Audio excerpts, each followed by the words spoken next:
The Lions will begin with right now. God, I can't stop laughing at that. I'm going to have to text you in a minute while you guys are talking. But the Lions to begin with is what I was saying. Then we're going to start off with them. Sky. Sorry, Adam. We'll go to you. In fact, no, we'll go to Sky first because then I'm going to talk about Packers next. So we'll talk about Lions first. I mean, probably one of my favourite teams to talk about in the NFL. They're trying to FaceTime me now. One of my favourite teams to talk about in the NFL. I really do adore this team. I will be definitely waving the flag again for them to go towards the NFC Championship. Do you feel the same way? Yeah, I do. And realistically, I know we all spoke about after that title game loss, they probably could have and should have made the Super Bowl. You know, teams who are in that position, they just got to get back there now because now they've got the target on their back. But I do think Jared Goff is a guy who can rise to that occasion. You know, he had his best passing percentage completion as a starter. I looked, it was 67.3%. And that was not just on any random amount of attempts. He had 605 passing attempts. It's only the second time in his career that he's thrown over 600 passes, 30 touchdowns, 12 picks. You know, the scheme that they've got over there when you've got, Amon-Ra St. Brown at receiver. We saw how good Laporta was at tight end. I feel like we've all raved about Jahmyr Gibbs and we expect him to go into another level this season. And yeah, I think even defensively, people talk about them losing Gardner Johnson at safety, which is a shame.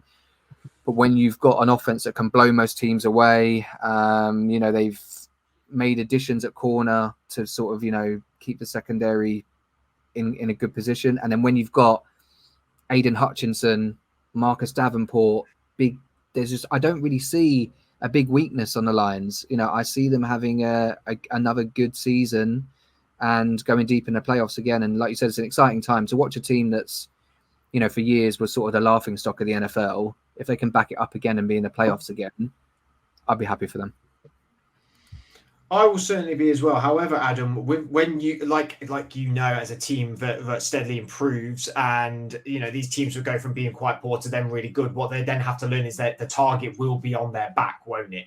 The teams are not thinking. Teams are not sleeping on the Detroit Lions anymore. They know what they're about now. They know what the coach is like. They know what this team is, and they know that Jared Goff's their guy. They know the offense. The defense, I mean, do you think they're going to be able to cope with that? Because I think last year almost that was the window of people were maybe not sleeping on, but think they were going to improve, but maybe didn't realize how much better they were going to get.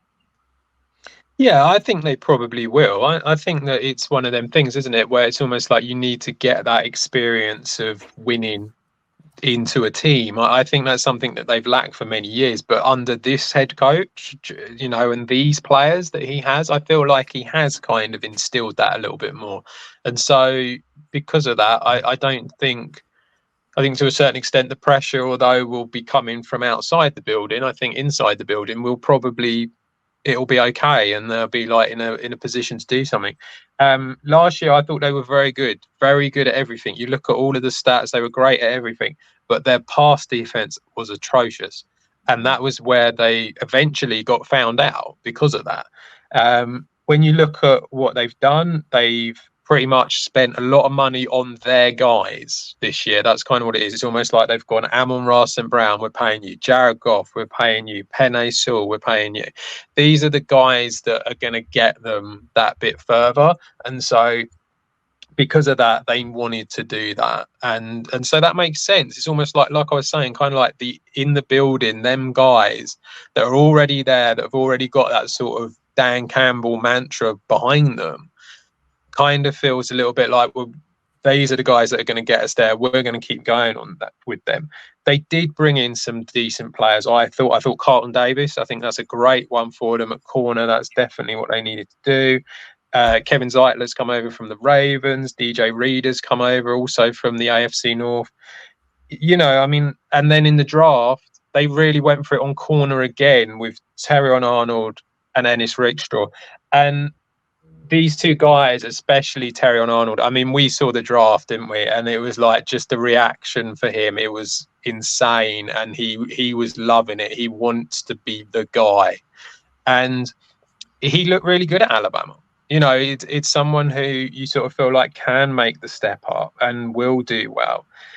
And they bring in these physical guys. I mean, even Sione Vaki, who's the safety out of Utah, This was like round 4 pick, but he's a very physical safety, and he's going to be someone who I think you will see a bit of on that team in the first year. He does look good, and a lot of these guys are the Dan Campbell mantra.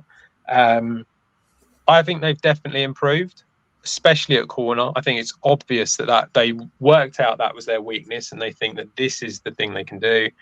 For me, their ceiling's 13. I think that they should win this. They are in the now. This is what we've got to do, and they have to do it because, that Jared Goff contract is not team friendly in any way. It's costing a lot of money for him. But he works for this team. That's the whole point. So now is the time that they really have to do something, and they've got to win it in the next 2 years. They really do. And if they don't, they're going to struggle after that, I'm afraid. I have to admit, one of my favourite things is when, I don't remember what game it was, but when Dan Campbell in the locker room gave him the ball and said, Jared Goff, you're good enough for Detroit. Yeah, that's sort of like LA didn't want you. You took them all that way, and they still didn't want you. But you're good enough for us here. You are fantastic, and he's really sort of he's rewritten his own story, hasn't he? Really, in a way, he could have easily been a quarterback, but just became a second stringer, dotted around the league. But and Detroit, and Detroit could have probably cut ties with him at some point, and drafting a guy or done a little bit of what your team did, I suppose, Adam. But they've not. They've stuck with him. They've stuck with their guns, and they've improved every year. And they definitely go for a character type, don't they? And that's guys that will run through a wall for Dan Campbell. The irony of the whole thing is that he was basically a throwaway piece in that trade as well. That's what's so bizarre about it. But he made the Super Bowl with the Rams. And do you know what? I think when you said that thing about Dan Campbell, Fred, I think that was after they beat the Rams in the playoffs. I'm sure he said it. Yeah, I'm sure that was like the running joke all week where he made a point of being like, you've gone and beat McVay. You've got us a playoff win. Like, you're our guy. So, I think we're all happy for him because he does get overlooked as a quarterback. And the Rams were so good that season when I know they lost to the Patriots, but Todd Gurley was hurt. Like, he's carried teams before. So with the weapons he's got, like, they're definitely contenders.